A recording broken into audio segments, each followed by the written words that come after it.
bendiga. Bien, hermanos, que el Señor les bendiga. Vamos a abrir nuestra Biblia una vez más en el Evangelio según San Juan, en su capítulo 4.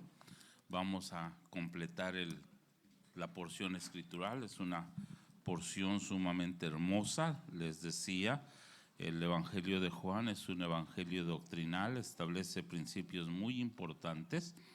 Y si quisiéramos compararlo con los otros tres evangelios, no sería posible por el concepto que es diferente. Los otros son conocidos como evangelios sinópticos, pero Juan es un evangelio analítico muy particular.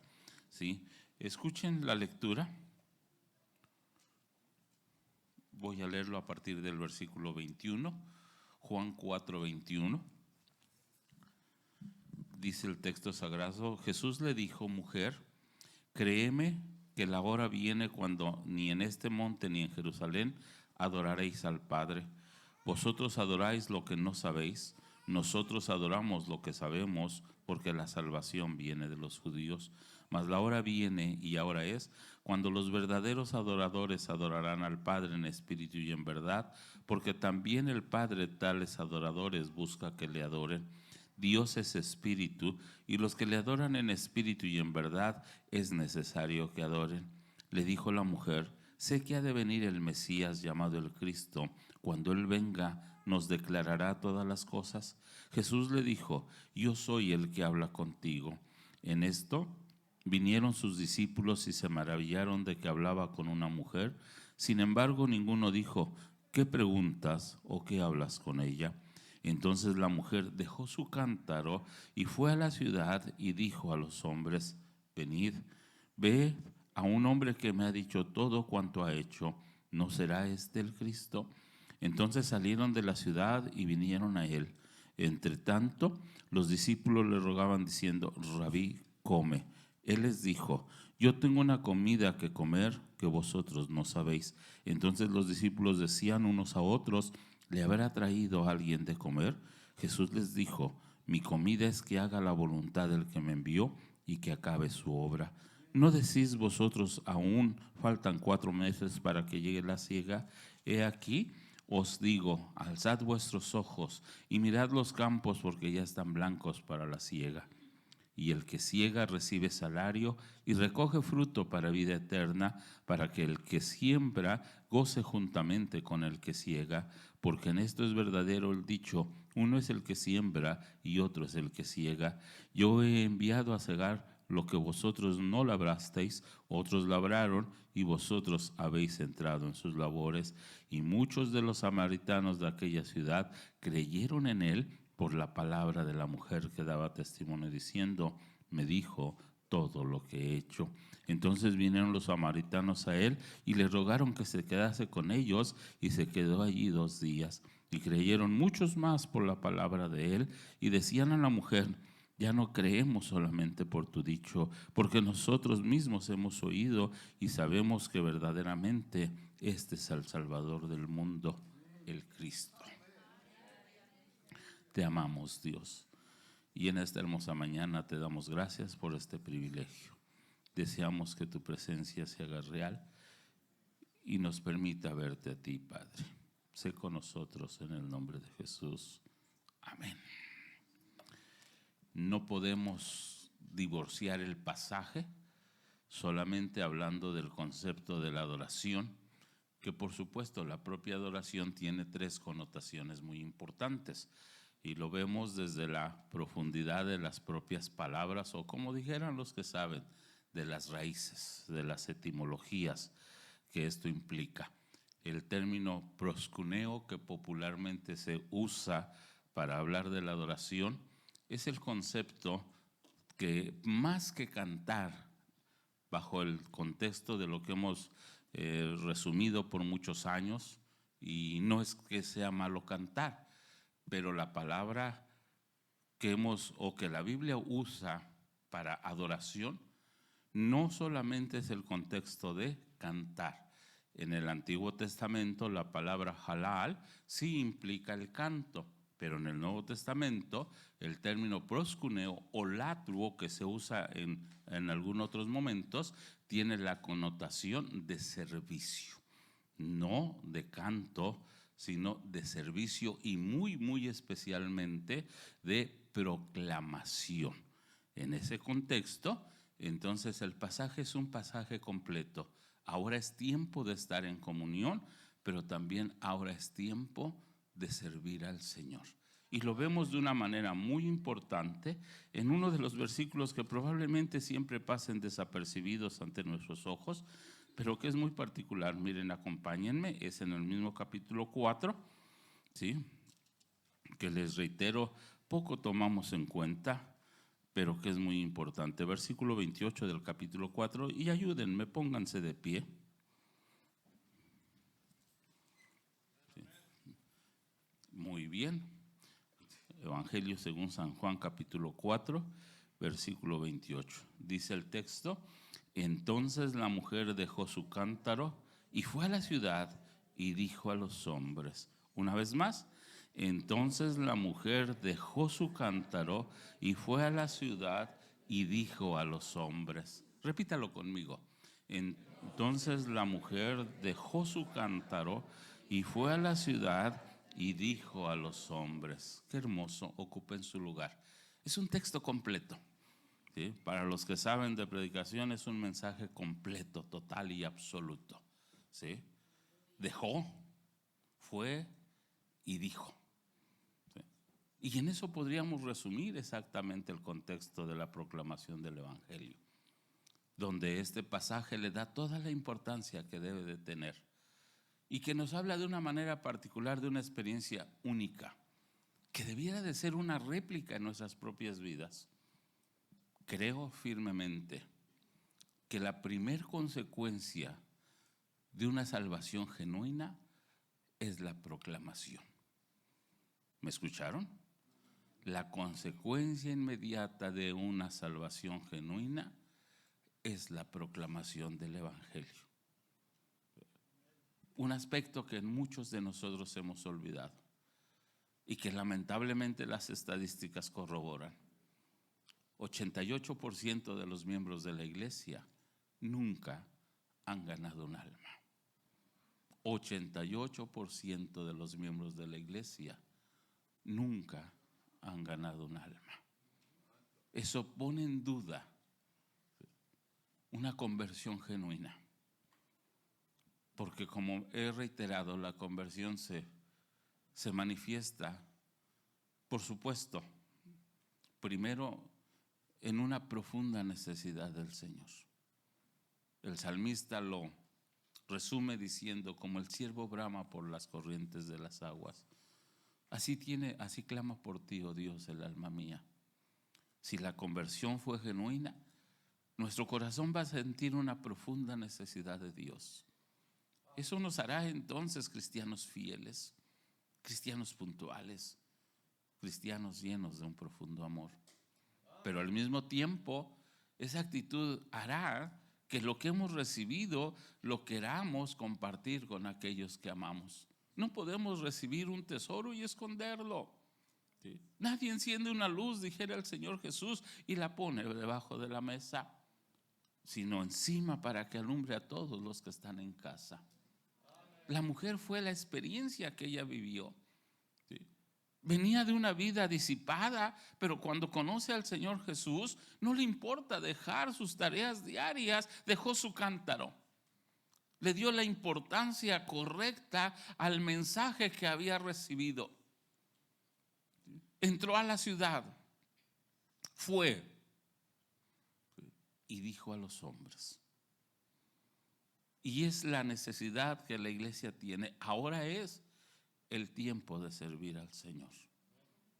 Y nosotros no tenemos ninguna excusa. Para usted y para mí no hay justificación. Debemos de entender que la razón de ser de la iglesia obedece al plan hermoso del Señor Jesús. Vean o vamos a Efesios 1. Efesios 1. Reitero, el punto es la razón de la iglesia, el propósito de la iglesia.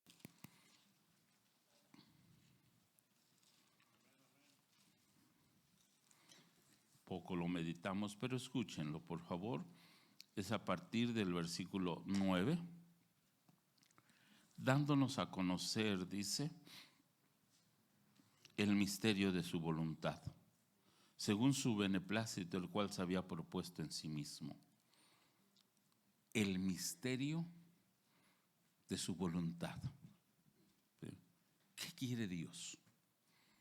Ayer hice énfasis especial en la creación del hombre. Génesis 1, 26, 27 y 28. Entonces dijo Dios: hagamos al hombre a nuestra imagen y semejanza. Y creó Dios al hombre a su imagen y semejanza. Varón y hembra los creó. Y los bendijo y les dijo: fructificad y multiplicaos. La voluntad del Señor, hermanos, no es lo que estamos viendo en el mundo. Muchos decimos: se está cumpliendo. Sí, la voluntad de Dios, no. Dios no hizo al hombre para que muriera. Dios no hizo al hombre para que se enfermara. Dios no hizo al hombre para que se matara en sí mismo. Dios tuvo el propósito de crear al hombre para convivir con él, para estar en comunión con él, para regocijarse en la presencia del hombre. Y miren cómo estoy diciéndolo. No es el hombre regocijándose en la presencia de Dios. La voluntad del Señor es regocijarse con el hombre. Y a lo largo de la historia del hombre vemos el esfuerzo de Dios por volver al hombre a comunión con él. Ese es el misterio de su voluntad. Nosotros los hombres no hacemos nada. Es Dios el que siempre nos ha buscado. Es Dios el que siempre ha querido que nosotros regresemos a vivir en una comunión plena con el Señor.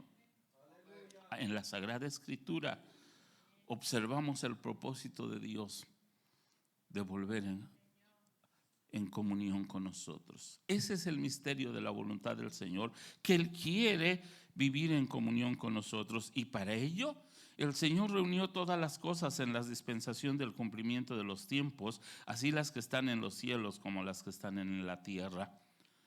Una de las formas para expresar la verdad de Dios y confirmarla al mundo es el cumplimiento no de la voluntad del Señor en el contexto de la maldad que el hombre está viviendo, sino por la omnisciencia de Dios.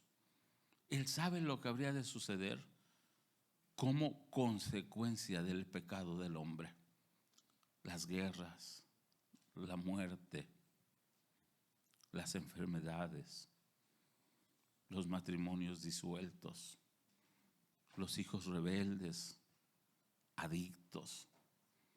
No es la voluntad de Dios. Es consecuencia del pecado del hombre. Y Dios en su omnisciencia sabía cuáles iban a ser esas consecuencias y hasta dónde habrían de llegar las mismas. Y sin embargo, con todo lo que el Señor ha visto, nunca ha perdido la fe. Miren, estoy volteando lo que conocemos. Nunca ha perdido la confianza en que el hombre pueda regresar a Él. Nuestro Dios es un Dios lleno de amor. Y perdonen si alguien se ofende, pero es necio. Lo hemos despreciado muchas veces y Él sigue buscándonos.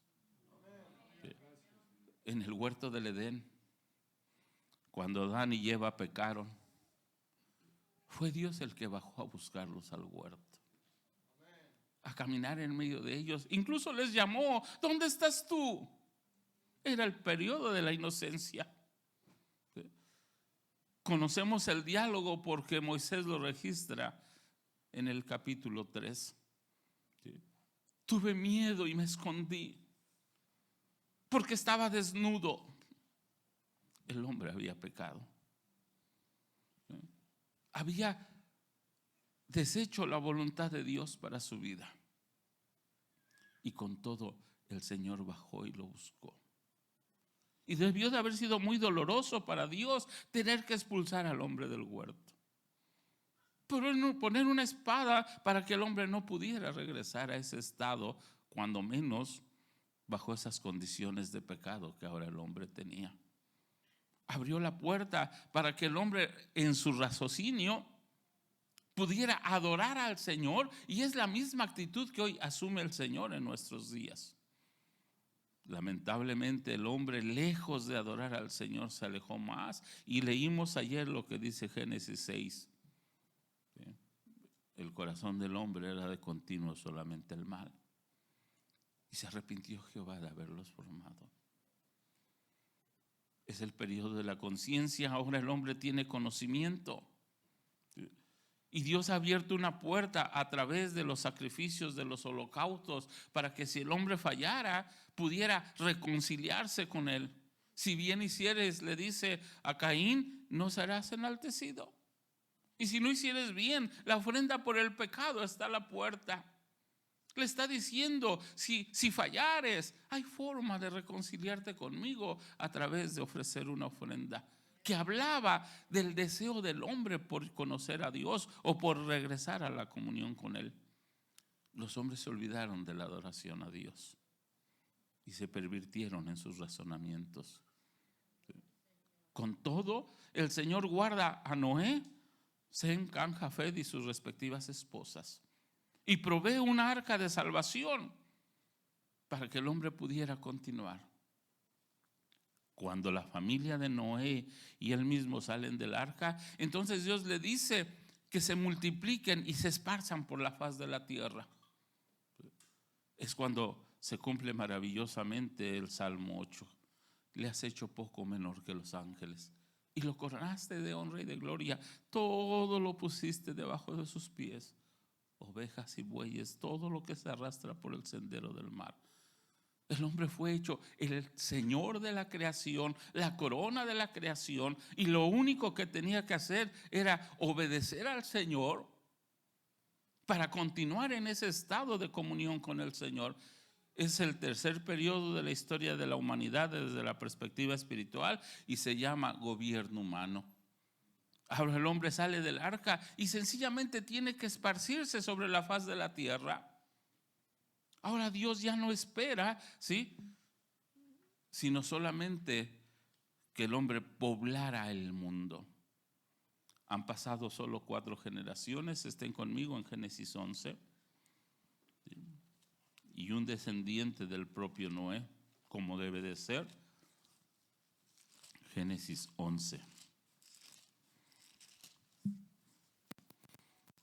No pierdan de vista el concepto de henchir la tierra y de multiplicarse en ella.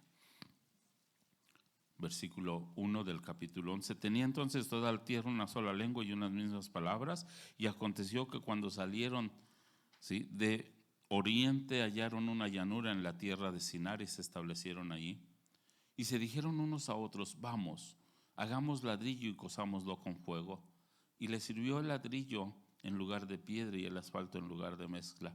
Y dijeron, vamos, edifiquémonos una ciudad y una torre cuya cúspide llegue al cielo. Y hagámonos un nombre, noten, por si fuéramos esparcidos sobre la faz de toda la tierra. Una actitud abiertamente rebelde y contraria a la voluntad del Señor. Cuando Dios les había dicho que se esparcieran por toda la tierra para poblarla, ellos dicen no. Es el hombre buscando su propia seguridad, no confiando en Dios. Vamos a hacer una torre, vamos a formar una ciudad y vamos a ponernos un nombre por si fuéramos esparcidos sobre la faz de la tierra. No están confiando en el Señor, están confiando en ellos mismos. Entonces dice Dios, descendamos y confundamos su lengua para que ninguno hable o entienda a su compañero. El hombre en esta edad era un hombre persistente. Si Dios no hubiese bajado, entonces el propio Señor testifica que nada los haría desistir de lo que han pensado hacer. Pero persisten en su maldad, en su rebeldía contra Dios. No persisten en su deseo de buscar a Dios. Viene la confusión de lenguas y hasta aquí una triste experiencia. La propia creación que da testimonio de la grandeza de Dios no lleva a los hombres a Dios. Aquí es donde se establece, y Pablo escribe en Romanos 1, acompáñenme allá. Si alguno ha pensado en otro tiempo, si cómo va a juzgar al Señor a nuestros antepasados aquí en Mesoamérica que no conocieron del Señor Jesús, o de algunas otras poblaciones o algunas otras edades. Bueno, aquí Pablo nos dice cómo los juzga. Versículo 18. Porque la ira de Dios, estoy en Romanos 1, porque la ira de Dios se revela desde el cielo contra toda impiedad e injusticia de los hombres que detienen con injusticia la verdad. Noten qué hermoso versículo. Porque lo que de Dios se conoce les es manifiesto, pues Dios se lo manifestó. Porque las cosas invisibles de Él, su eterno poder y deidad, se hacen claramente visibles desde la creación del mundo, siendo entendidas por medio de las cosas hechas, de modo que no tienen excusa. Siendo entendidas por medio de las cosas hechas, de modo que no tienen excusa. ¿Sí? Los cielos proclaman la gloria de Dios. ¿Sí? El salmista decía: cuando veo los cielos, obra de tus manos, la luna y las estrellas que tú formaste, digo, ¿qué es el hombre? ¿Sí? No tenemos justificación, no hay excusa, porque la hermosa creación, la perfección de la creación nos dice que hay una mente superior. Y eso los hombres lo han entendido. Dije que después de los años 60 hubo un cambio radical en el pensamiento cultural del ser humano. La tecnología, la ciencia empezó a desarrollarse de una manera impresionante y los verdaderos científicos vieron la presencia de Dios en todo lo que se estaba haciendo. Surgió la idea contraria a lo que habría de ser la teoría de la evolución y pensaron a concebir el concepto del diseño inteligente. Pero como Pablo lo enseña, el hombre es muy arrogante, muy orgulloso, y decidieron seguir con la necedad de que el hombre es causa o consecuencia de un accidente, de una evolución y no de una mente superior.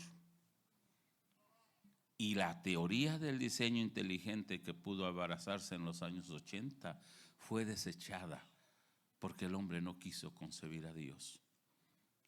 Y Pablo lo refleja, que fue la misma actitud de estas primeras 3 generaciones: inocencia, conciencia y gobierno humano.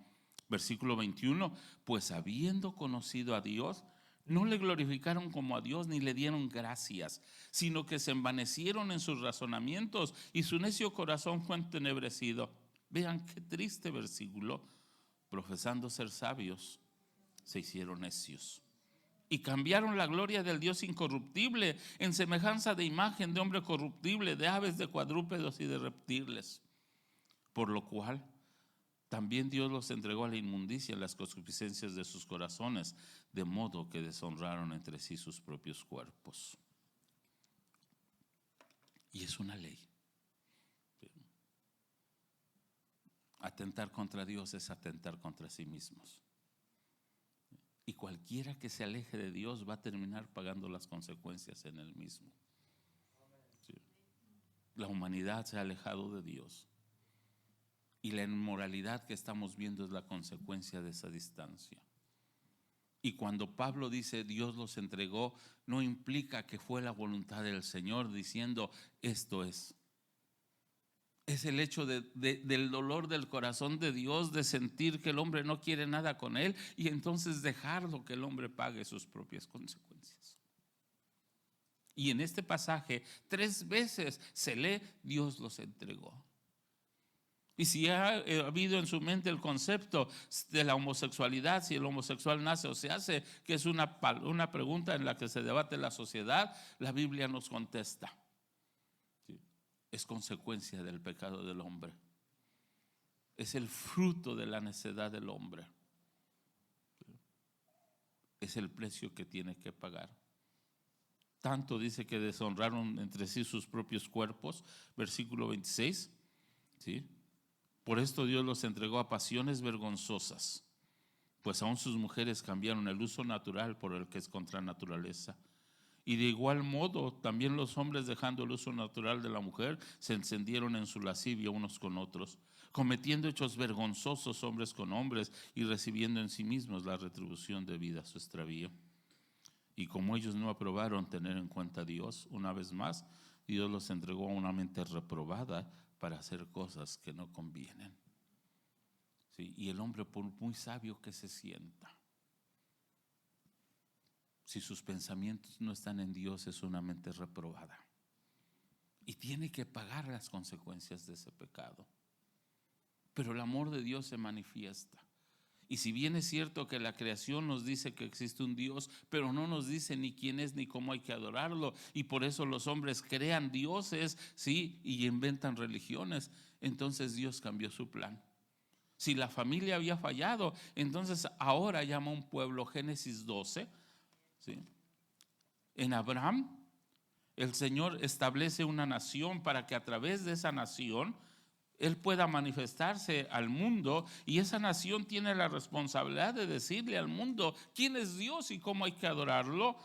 Pero Jehová había dicho a Abraham: vete de tu tierra y de tu parentela y de la casa de tu padre a la tierra que te mostraré, y haré de ti una nación grande y te bendeciré y engrandeceré tu nombre y serás bendición. Vean qué hermoso versículo. Bendeciré a los que te bendijeren y a los que te maldijeren maldeciré, y serán benditas en ti todas las familias de la tierra. Ahora el Señor confía en una nación para que a través de ella el mundo pueda conocerle, el mundo pueda adorarle. Y el único propósito de los judíos, de la nación de Israel, es proclamar la gloria del Señor, decirle al mundo sobre el ser único y especial que formó e hizo todo el universo. Se dan muchas y fascinantes historias, pero otras muy tristes en el periodo del Antiguo Testamento, hasta tristemente llegar a Juan 1:12. A lo suyo vino y los suyos no le recibieron.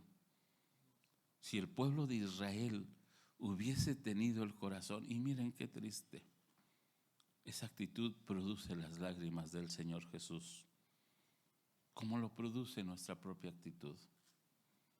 Las únicas 3 veces que la Biblia registra que Jesús llora es por nosotros. Llora en Juan 11:35, cuando Marta y María le reclaman. Al verlo, dice Juan, ¿sí? Marta llega donde está el Señor Jesús, ni siquiera lo dejan entrar a la aldea o a la casa de Lázaro, sino salen a encontrarlo, y el reclamo es tajante: si hubieses estado aquí no habría muerto mi hermano. Marta, olvidándose de todo protocolo, lo deja a la entrada de la aldea y va y le dice a María: el Señor está aquí, te llama. No tuvo ni siquiera la cultura de decirle: pásate. Y María sale al encuentro y vuelve a decirle: el Señor, si hubieses estado aquí no habría muerto mi hermano. Al ver esa actitud, dice Juan 11:35, y Jesús lloró. Y en Lucas 19:41, cuando el Señor Jesús llega a la ciudad, dice: al verla lloró sobre ella, diciendo: si tan solo tú supieses lo que hoy es para tu paz, pero ahora está encubierto de tus ojos, porque vendrán días en que te rodearán con vallado. La falta de fe y la indiferencia de la iglesia también produce las lágrimas del Señor Jesús. Y fue esa indiferencia lo que llevó a Jesús a la cruz del Calvario. ¿Me explico? Porque si lo hubiesen aceptado, otra cosa hubiera sido. El pueblo de Israel también falló. Había fallado la familia, y ahora el Señor, confiando en la nación de Israel, también falla. No le dice al mundo quién es Dios ni cómo hay que adorarlo. Y en ese contexto es como nos llama a nosotros. Es como establece la iglesia, donde el Señor deposita su confianza para hacerle saber al mundo su propia voluntad, que ahora ustedes la conocen, el misterio de su voluntad, que no es otra cosa más que el amor de Dios por el ser humano, para que el hombre vuelva a vivir en comunión con Él. ¿Sí? Y deposita ese hermoso mensaje en nuestras vidas. Un mensaje que valdría la pena dejar nuestro cántaro para irlo a proclamar a los hombres. Un mensaje que nos daría a propósito a nosotros mismos en nuestra vida personal. Después de este periodo en el que hoy estamos viviendo, se llama la dispensación de la gracia o la dispensación del Espíritu Santo. Hoy los seres humanos lo único que tenemos que hacer es aceptar al Señor Jesús como nuestro Salvador. Y Él lo hace todo. El Señor justifica todavía al hombre.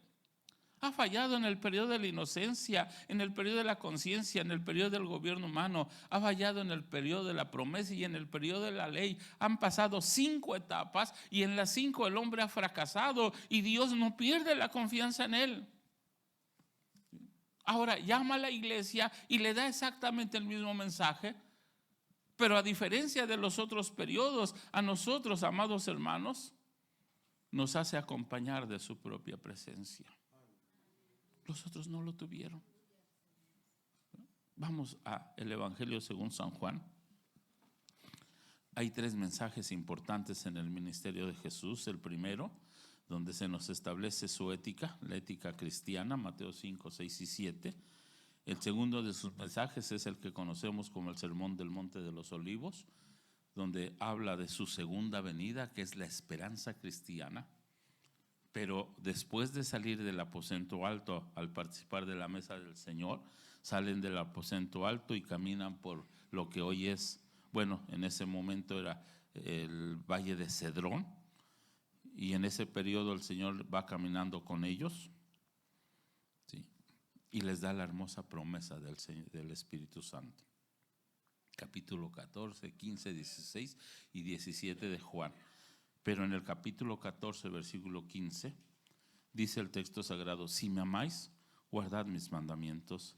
Y yo rogaré al Padre y os dará otro consolador para que esté con vosotros para siempre, el Espíritu de verdad, el cual el mundo no puede recibir porque no le ve ni le conoce, pero vosotros le conocéis, porque mora con vosotros y estará en nosotros.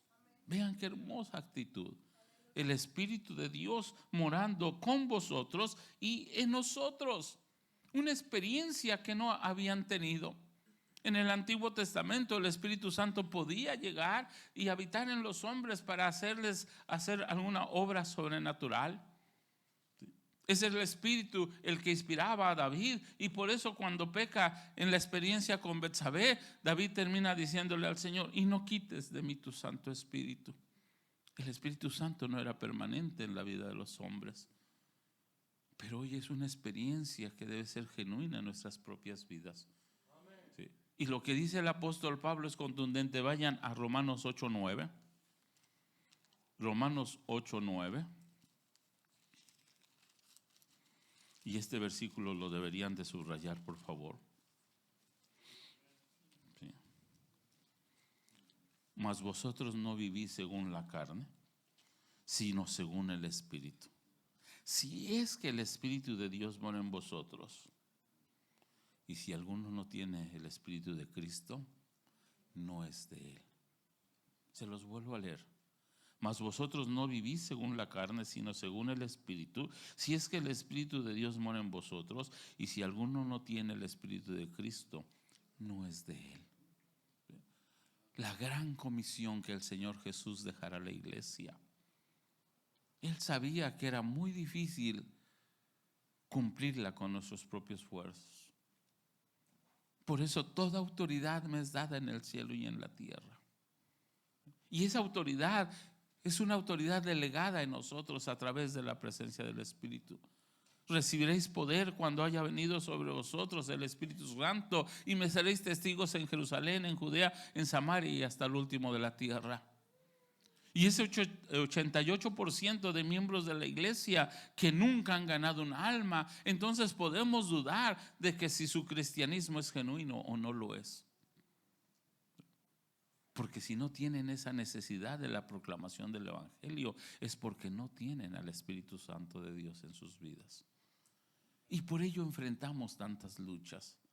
Por ello la carne termina venciendo al Espíritu. Por ello. Porque probablemente muchos de nosotros estemos engañados en pensar que somos cristianos. El enemigo es maestro en el arte de engañar. ¿Sí? Y probablemente a algunos de nosotros nos estén engañados creyendo que venir a la iglesia nos hace cristianos. que cantando o predicando somos cristianos. Pero hay 3 experiencias especiales en la Biblia. De aquellos que llegan a la presencia del Señor y les dice: apartaos de mí. Y se defienden: en tu nombre echamos demonios e hicimos milagros. Nunca os conocí. Porque pueden hacer las cosas de Dios sin ser de Dios. Y a Dios no lo engañamos. Se puede imitar, sí, porque el diablo es imitador, no solo es engañador. Y muchos pueden estar en esa actitud creyendo que son cristianos y no lo son. En el periodo de la gracia, lo único que tenemos que hacer es aceptar al Señor. Pero la gracia tiene un límite. Y el límite es tiempo. Y estamos muy cerca. Ahora es el tiempo. Probablemente me vea muy fanático. Pero yo vivo con el temor permanente de que el Señor puede venir en cualquier momento. ¿Sí? Porque ya no necesitan, no hay ninguna profecía pendiente para que el Señor pueda expresarse. Ninguna. Si quieren verlo, vamos a 2 Tesalonicenses capítulo 2. 2 Tesalonicenses capítulo 2. Este pasaje es probablemente el pasaje más importante de la escatología bíblica. Pablo escribe esta segunda carta en el año 54. La primera que escribió fue el mismo 1 Tesalonicenses en la primera. Y 2 años después escribe esta segunda carta. Dice el versículo 1 del capítulo 2 de la segunda de Tesalonicenses: pero con respecto a la venida de nuestro Señor Jesucristo y nuestra reunión con Él, os rogamos, hermanos, que no os dejéis mover fácilmente de vuestro modo de pensar, ni os conturbéis ni por espíritu, ni por palabra, ni por carta como si fuera nuestra, en el sentido de que el día del Señor está cerca. Noten, nadie os engañe en ninguna manera, porque no vendrá sin que antes venga la apostasía. Esta referencia hace alusión a la profecía de Dios sobre la iglesia. Pero el día de ayer les mostré lo que habría de ser la profecía de Dios sobre la iglesia. El Señor reconoce al hombre desde 3 grupos. Se llama principio étnico. Está establecido en primera carta a los Corintios 10:32. No seáis tropiezos ni a judíos, ni a gentiles, ni a la iglesia de Dios. Y la conjunción de la que habla Efesios 1, 9 y 10 es exactamente de ese conciliar todas las cosas, las que están en el cielo y en la tierra, en la persona del Señor Jesús. Y en ese particular, el Señor deja establecida una profecía para la iglesia, que es el capítulo 2 y el capítulo 3 del libro de Apocalipsis, y que Juan nos muestra: he aquí, yo estoy a la puerta y llamo.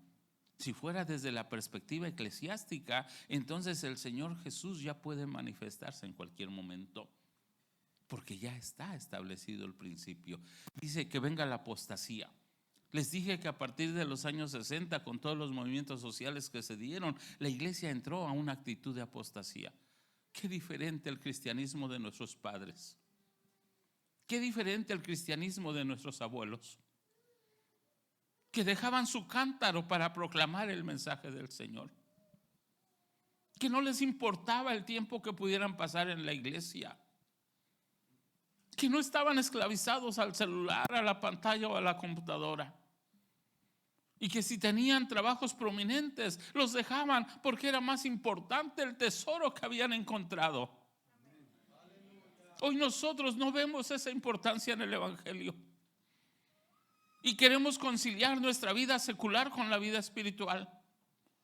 Y lamentablemente en esa conciliación, quien sale sobrando o quien sale perdiendo es la vida espiritual, porque le damos las obras de nuestra vida material.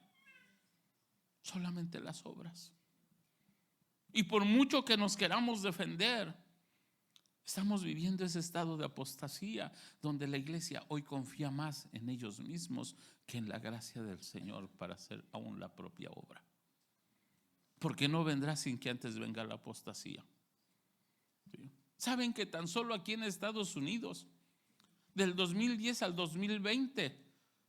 De 230 millones de evangélicos pasamos a 140. 90 millones de evangélicos se perdieron. Y yo no necesito esforzar para mostrarles a ustedes cuántas iglesias americanas están por cerrarse. Cientos o miles de ellas, templos que hace 100 años, 200 años eran prominentes, hoy están vacíos. Porque cuando la sal se desvanece, no sirve más para nada, sino para ser echada fuera y hollada por los hombres. Y el cristianismo está siendo sacado de la vida de los hombres en masa. Y ha pasado en naciones importantes. Inglaterra, Holanda, que fue tan prominente en los siglos XVI, cuando Juan Knox le clamaba al Señor por todos esos países. Escocia, Holanda, los Países Bajos.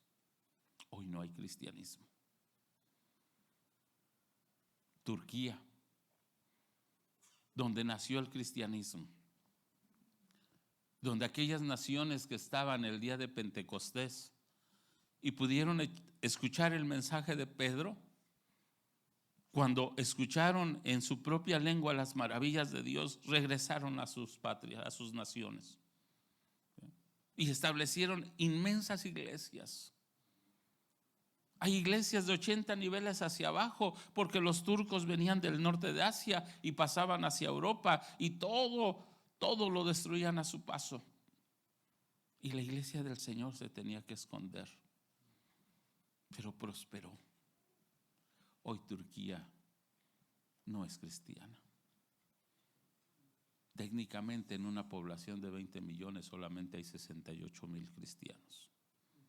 ¿Dónde nació el cristianismo? ¿Por qué? Exactamente porque estamos viviendo en ese estado de apostasía. Hoy, si ustedes se dan cuenta, y es la estadística del 30 de junio, el 60% de las iglesias americanas que están vivas ahora son iglesias incluyentes, que no les importa si eres homosexual, lesbiana, transgénero o lo que quiera ser. Dios es amor y a todos los recibe, pero es contrario a la santidad de Dios, es contrario a los principios de Dios. Eso es lo que estamos viviendo, y eso se le llama apostasía. Pero también dice la Escritura en el mismo pasaje: porque no vendrá sin que antes venga la apostasía y se manifieste el hombre de pecado, el hijo de perdición. Somos testigos, hermanos, y eso es porque regresan a Lucas 21, por favor, y aclaro este pasaje de Lucas 21. Lucas fue el único escritor de la Sagrada Escritura que no fue judío, fue griego. Se convirtió en los años 50 cuando Pablo llega a Antioquía, ¿sí? Y allí es donde se convierte Lucas. Es un médico prominente, ¿sí? Y también deja su consultorio para acompañar a Pablo en su segundo viaje misionero. Y es tan impresionado por la obra de Dios que decide escribir o relatar la historia de la iglesia. Hechos y el Evangelio de Lucas es un libro histórico. Y lo que Mateo habría de escribir en el capítulo 24 y 25, que habla de los judíos, Lucas lo traduce y le da el mensaje directamente a la iglesia. ¿Sí? Y nos dice el texto, versículo 25: entonces habrá señales en el sol y en la luna y en las estrellas y en la tierra angustia de las gentes confundidas a causa del bramido del mar y de las olas, desfalleciendo los hombres por el temor y la expectación de las cosas que sobrevendrán en la tierra, porque las potencias de los cielos serán conmovidas. Entonces verán al Hijo del Hombre que vendrá en una nube con poder y gran gloria. Versículo 28: cuando estas cosas comiencen a suceder, erguíos y levantad vuestras cabezas, porque vuestra redención está cerca. ¿Sí? Y somos la generación testigo del principio de estas cosas. Se llamó pandemia. y trajo un caos en el mundo. Y ese caos dio la oportunidad.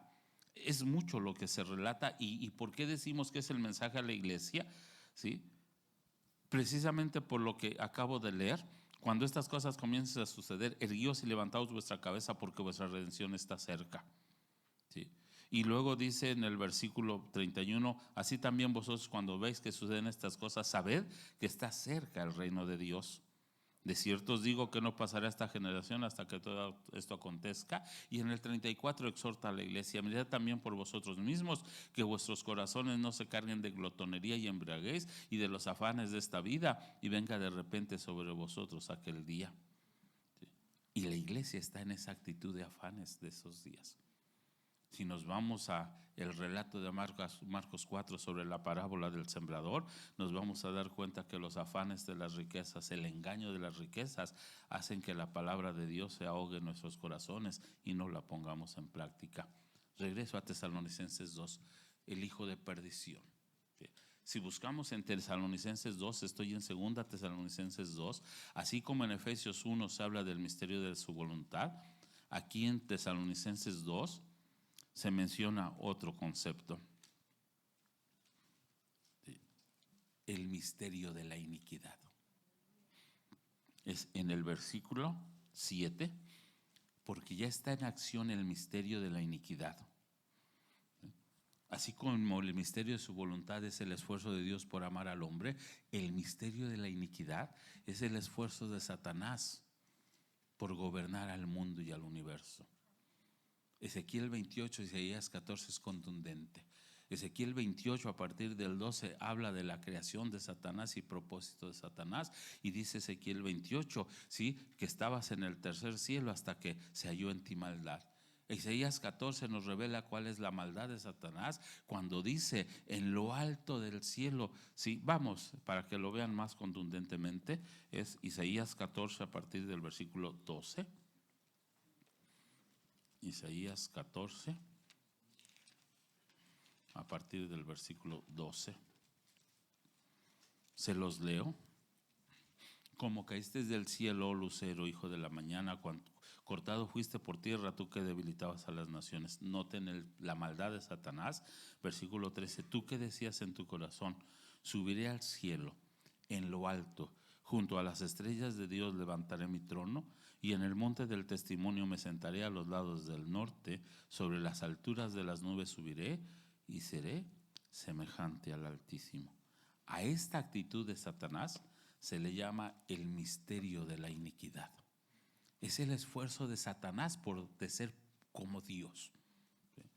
Y no ha cesado en su intento por ser como Dios y buscar que los hombres lo adoren.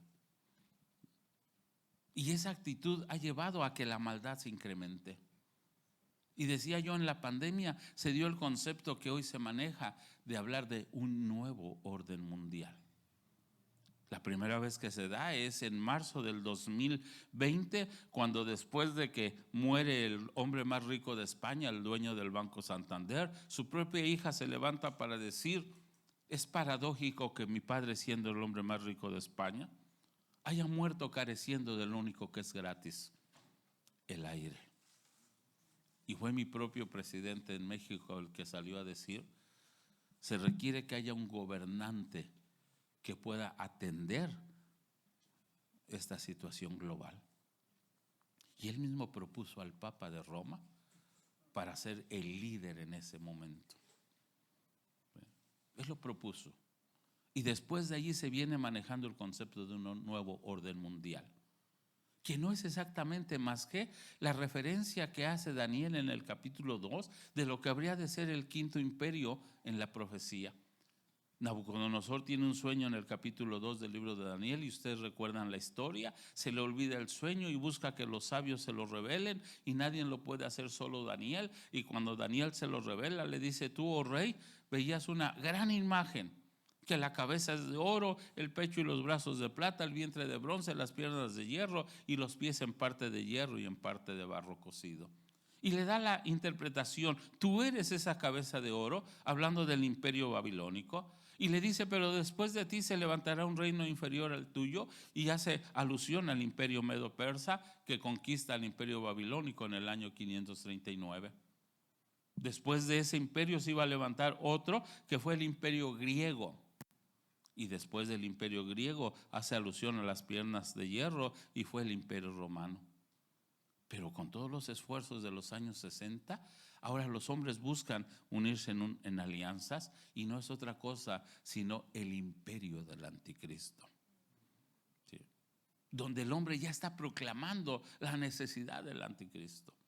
Hay crisis en el mundo e inmediatamente se piensa en un ser que venga a poner calma al mundo, que venga a liderar todos los esfuerzos que el hombre tiene por buscar la paz, porque el anhelo del corazón del hombre es vivir en paz. Por eso Jesús dijo, mi paz os dejo, mi paz os doy, no como el mundo os la da. Y nosotros sabemos que en el único donde el hombre encuentra la paz es en Dios, pero no la queremos encontrar. Entonces el hombre está teniendo esfuerzos y abrirá su corazón cuando se manifieste el anticristo, de acuerdo al sello o al primer sello que se abre y que da paso al jinete del caballo blanco. Y hago alusión a esto porque también es impresionante. Acaba de suceder en las Olimpiadas, en la inauguración de los Juegos Olímpicos de Francia 2024. Quisieron burlarse de Dios, pero están anunciándole al mundo la pronta e inminente aparición del jinete del caballo blanco. No es la iglesia, es el mundo propio el que está proclamando ese evento. Es el mundo el que ya está pidiendo ese nuevo orden mundial. Y la cuestión religiosa, donde el concepto ecuménico de hablar de una sola religión y ya se estableció, se llama el Crislam, que no es otra cosa más que el esfuerzo de Satanás y que tiene su sede literalmente en el maometanismo. Vayan a Daniel 11. Daniel capítulo 11.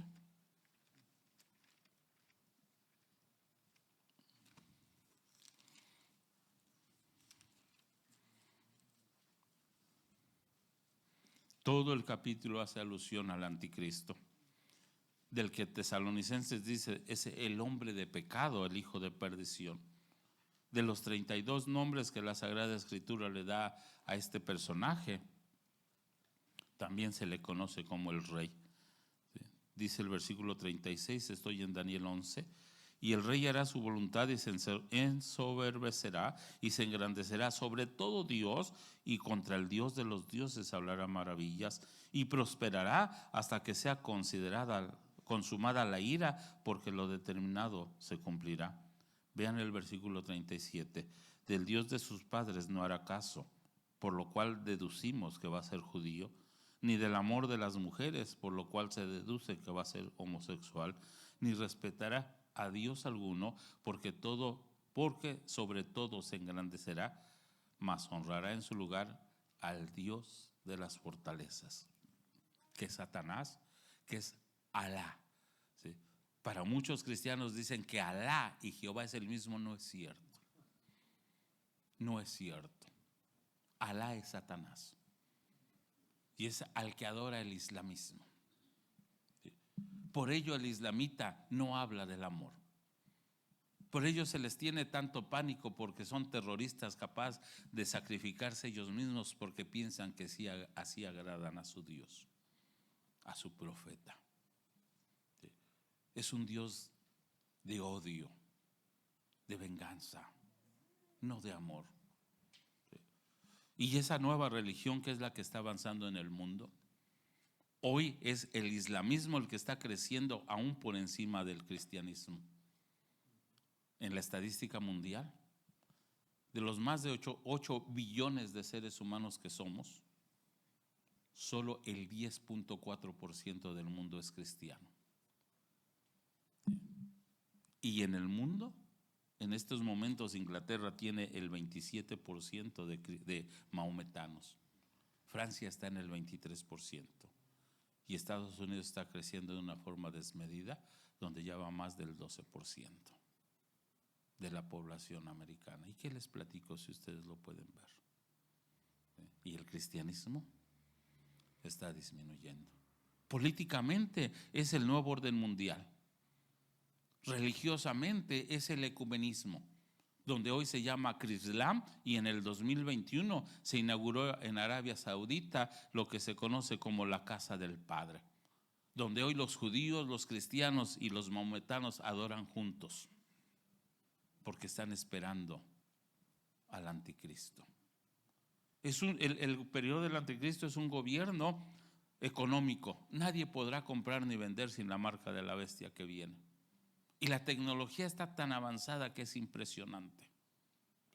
Cuando menos en México, la cuestión fiscal se ha vuelto una cuestión muy difícil.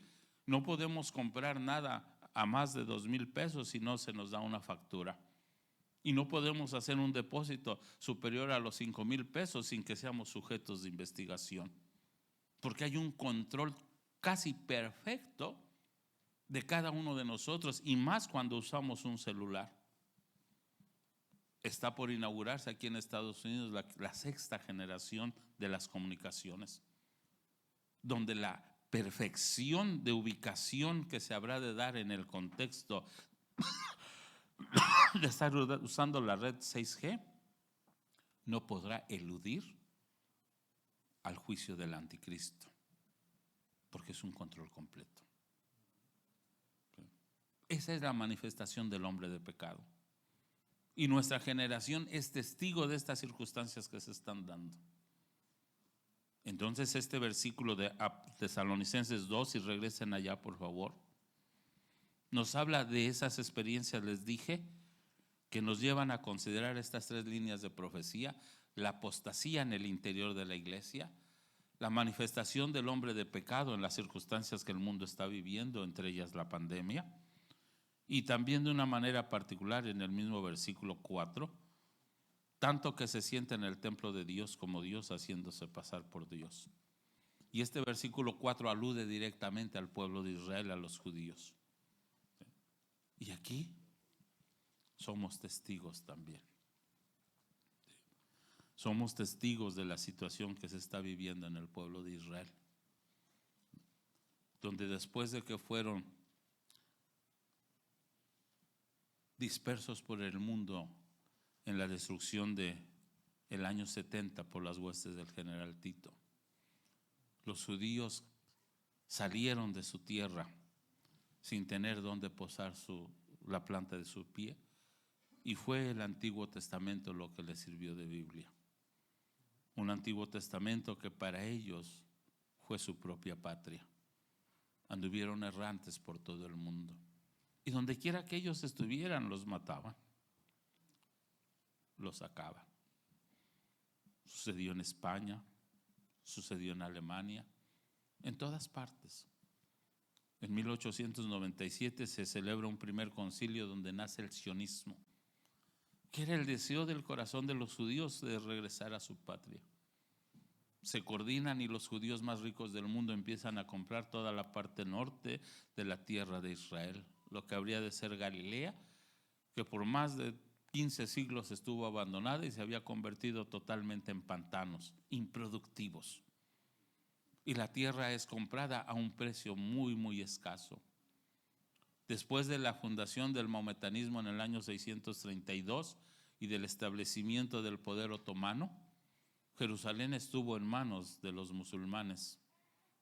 Y ni aún la Iglesia Católica, con todos sus esfuerzos, en el siglo XI, 7 cruzadas y una más que se llamó la Cruzada de los Niños, que era el esfuerzo de la Iglesia Católica por ir a rescatar la Tierra Santa, no lo lograron. Y no fue el único. Y todos los esfuerzos fueron vanos hasta que después de la Primera Guerra Mundial los aliados se entregan, después de haber vencido al Imperio Otomano, los aliados entregan el protectorado de la tierra de Israel a Inglaterra. Y en 1922 el general Allenby entra a la ciudad de Jerusalén sin derramar una sola bala. ¿Sí? Allenby es o significa el que viene en el nombre de Alá. Y los musulmanes de Jerusalén entendieron el mensaje y le abrieron la puerta. Incluso derribaron la puerta norte, ¿sí? Le hicieron de 14 metros para que Allenby pudiera entrar en su propio carruaje sin bajarse de él. Algo impresionante. Los esfuerzos de Israel se consumaron cuando el 19 de noviembre de 1947 la Organización de las Naciones Unidas votó la resolución número 180 que le daba reconocimiento al Estado de Israel para que el 14 de mayo de 1948 se declarara un Estado independiente. Allí se cumplió la palabra de Dios. Nacerá una nación en un día, pues en cuanto Sión estuvo de parto, dio a luz a sus hijos.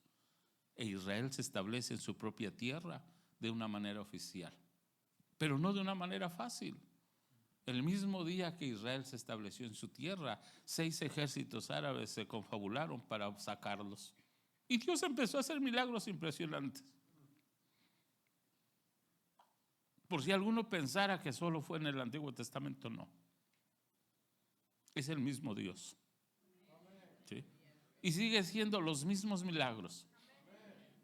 Ese día en Jerusalén no tenía ejército, tenía un día de haberse constituido como un estado.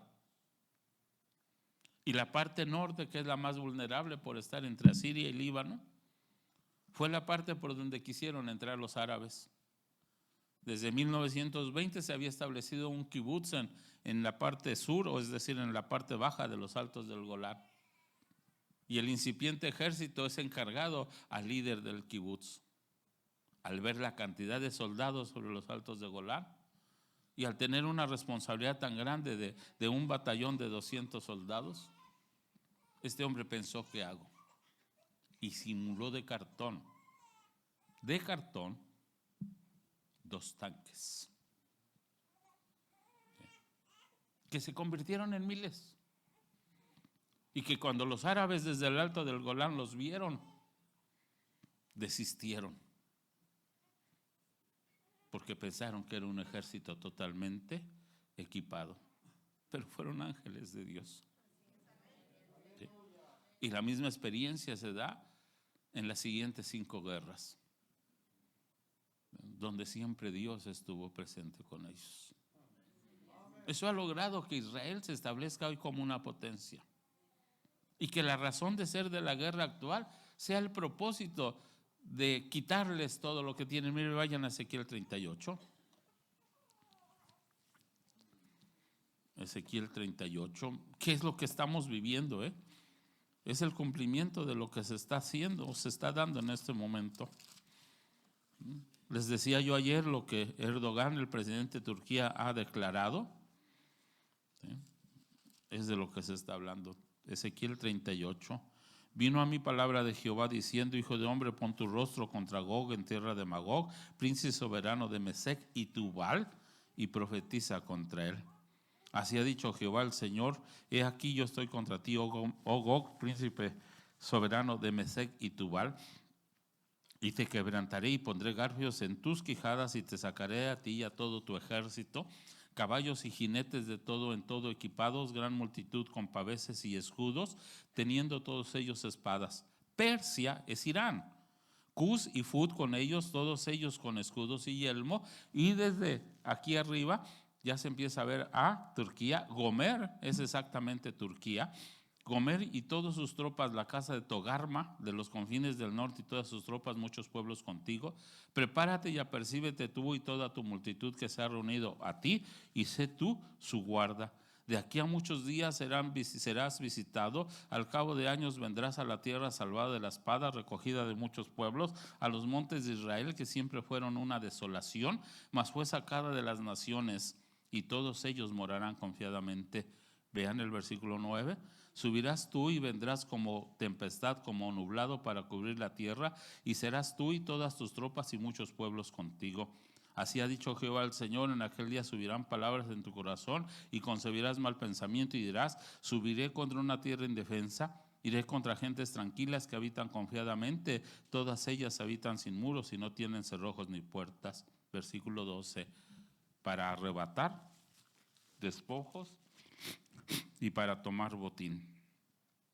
Las riquezas del pueblo de Israel son la razón de la envidia del pueblo. Los palestinos no pedían esa tierra si no es porque Dios la bendice y la prospera.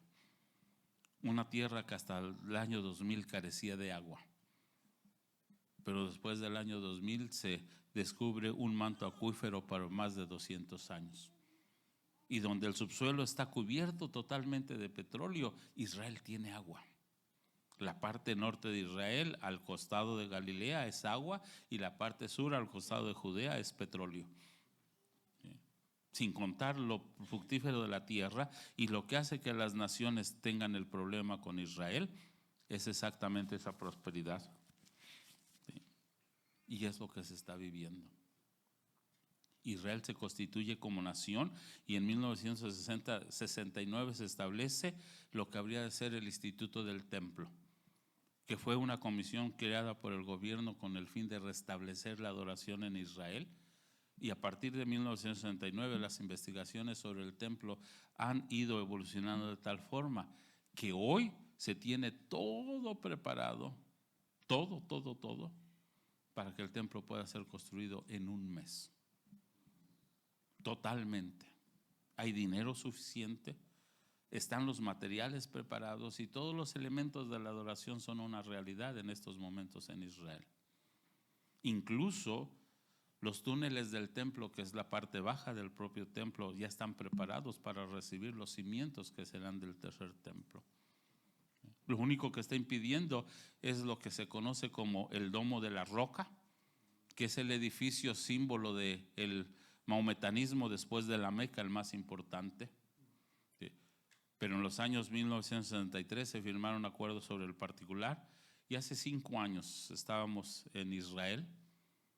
Y uno de los pastores específicamente fue el hermano Faustino Portillo, que ya está con el Señor.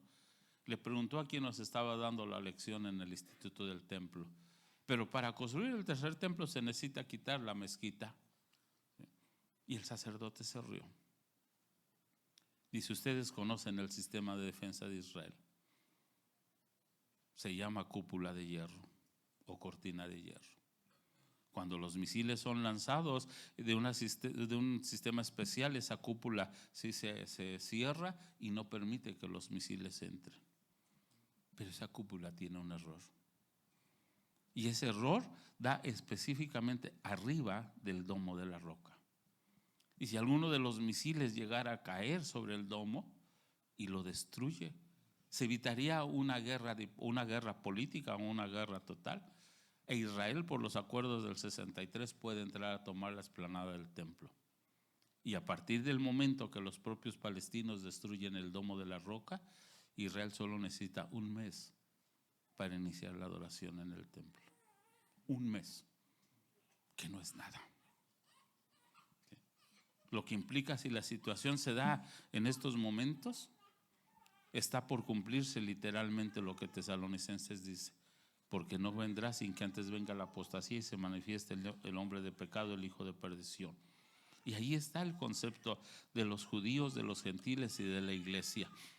Y es una realidad ante nuestros ojos.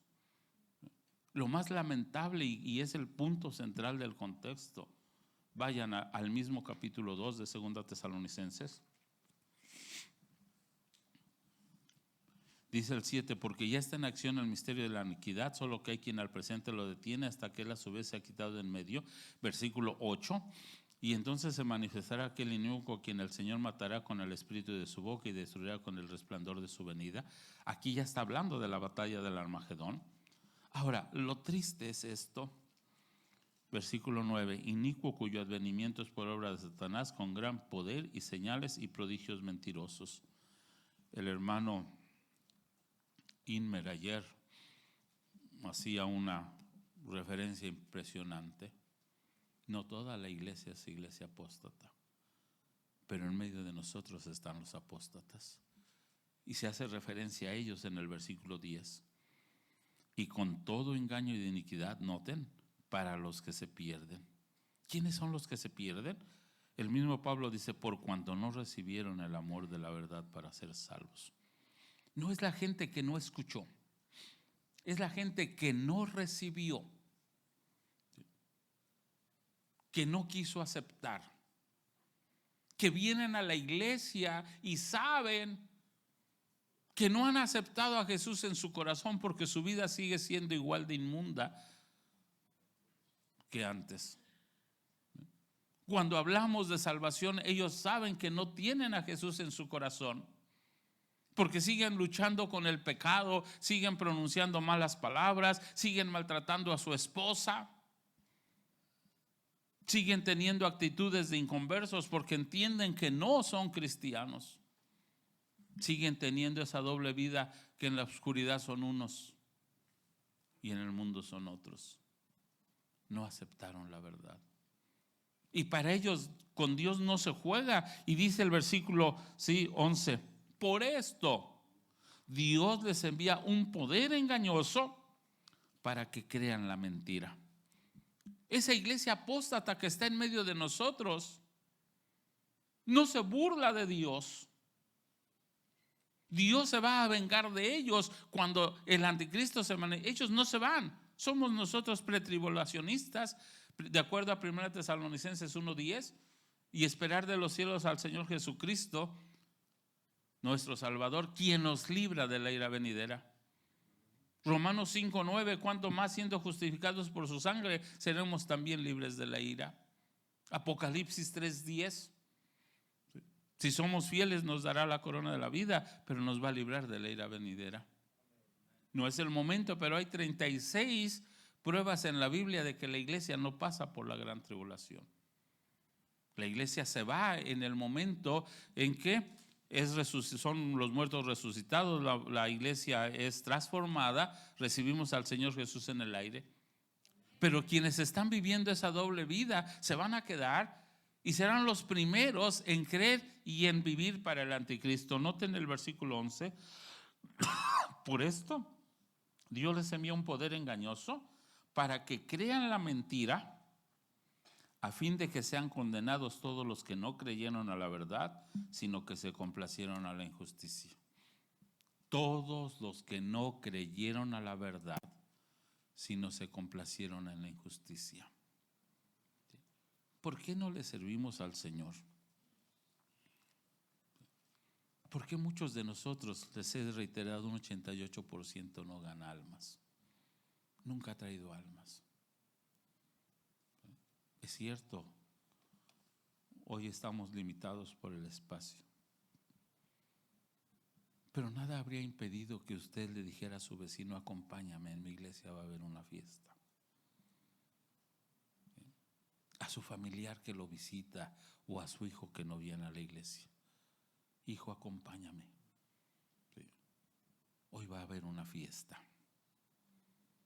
Pero no lo hacemos.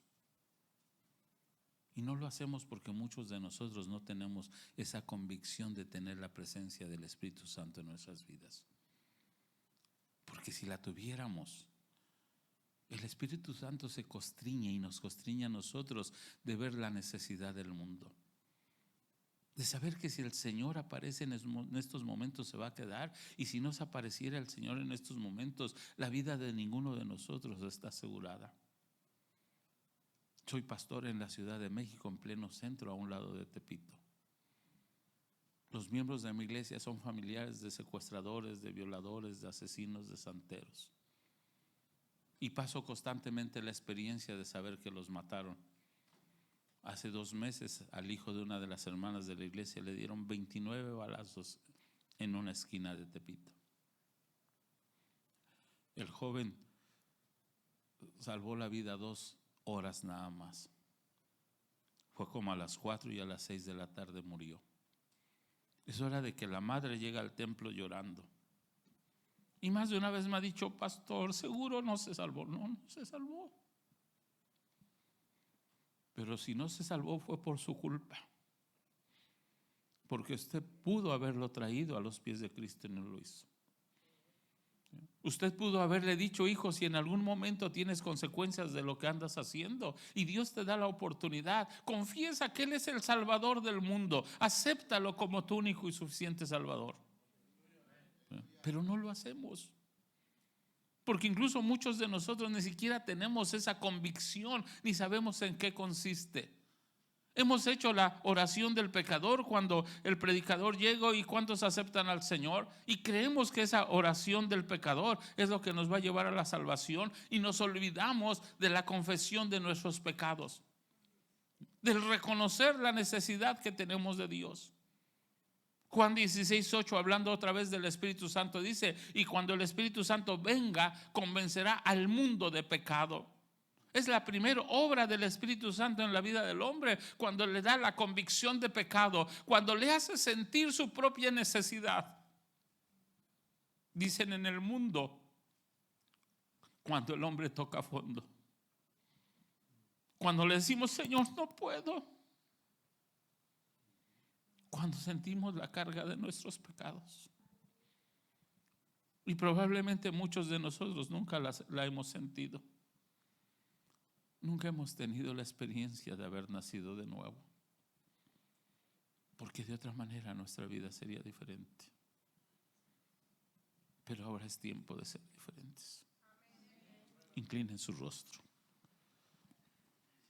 Amado Señor y Salvador nuestro, en esta mañana te doy gracias por este tiempo. Y te pido, Dios Espíritu Santo, que sigas preparando nuestros corazones. Sigue manifestando tu gracia, mi buen Dios, y sé con cada uno de nosotros. Prepáranos, Señor.